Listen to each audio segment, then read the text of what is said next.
The 18th Amendment was passed into law on January 16, 1920.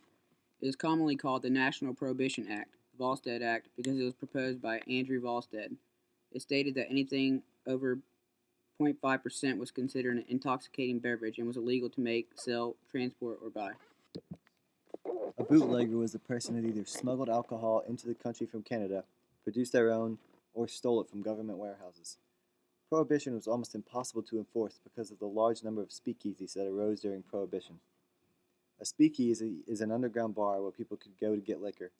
They were called such because people had to be quiet or speak easy about them. By 1925, there were over 100,000 speakeasies in New York City alone. Prohibition was also difficult to enforce because of the large amount of police corruption that went on during this time. Bootleggers would pay off policemen to allow them to smuggle alcohol into the country.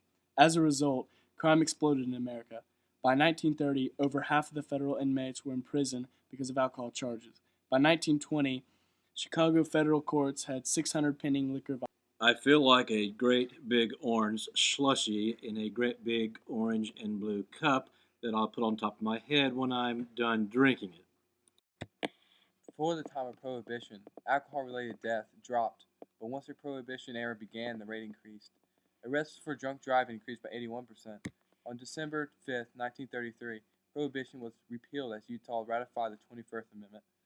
While the passing of the amendment allowed for local and state prohibition at the time, all state laws banning alcohol had been removed by 1960. Notorious gangsters of the Prohibition era included Bugs Moran and Al Capone. Al Capone lived in Chicago and ran a major smuggling business, smuggling alcohol in from Canada.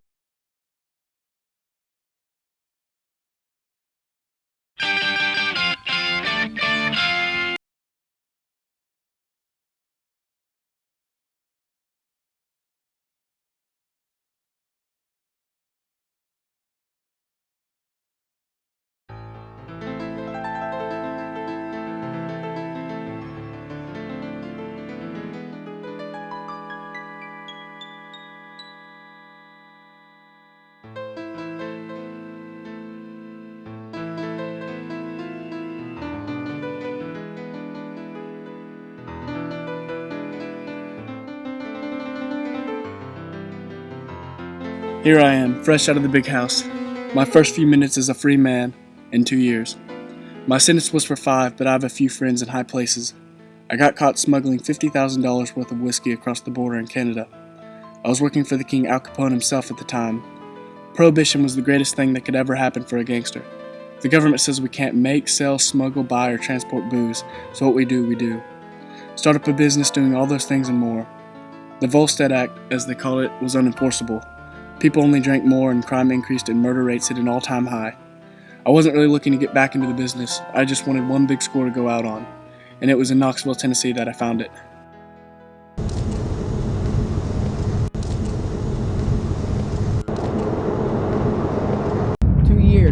And a 5-year sentence. Impressive for a bootlegger. I did my time. It's about time I get my reward for it.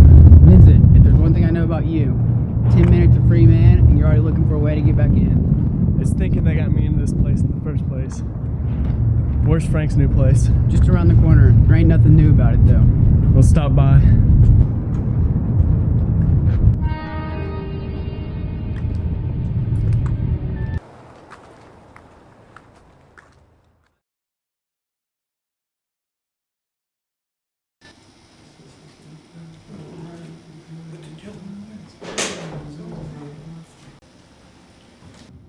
Vincent Vega, just been good to you. Hello, Frank. Might want a cigarette? Well, thank you.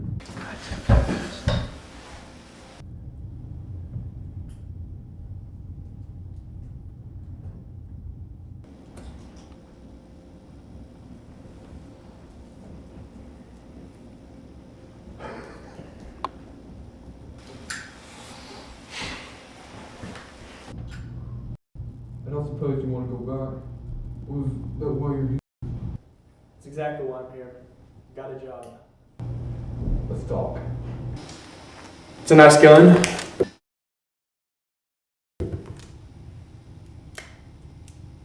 You're not a good enough shot to have a gun like this. Actually, that's my gun, and I am a good enough shot to pack a thing like this. I have a shipping coming in. You have to be there by tomorrow night. It's in town. I'll sleep on it. You know that cop that put you away?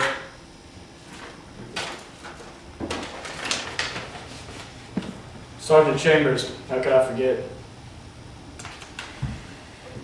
This guy looks like one cocky devil. Well, he's still on your trail, so keep an eye out.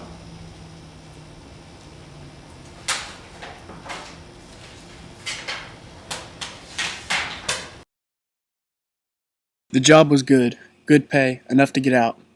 The only problem was it worth the risk getting caught with a cop hot on my tail?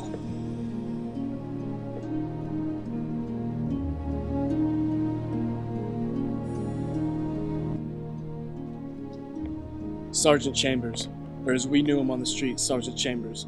We used to be the dream team of the smuggling business. That is until we tried to bribe a few cops to let us smuggle some Canadian liquor into Knoxville. He sold me out and became a cop himself. His first job was to make sure I landed in the big house. What resulted was a fight to the death.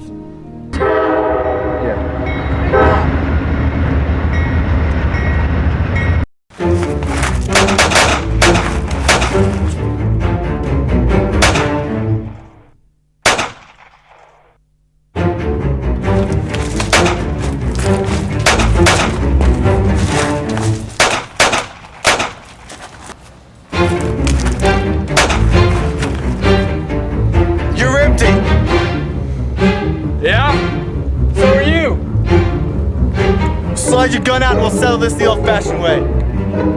1, 2, 3.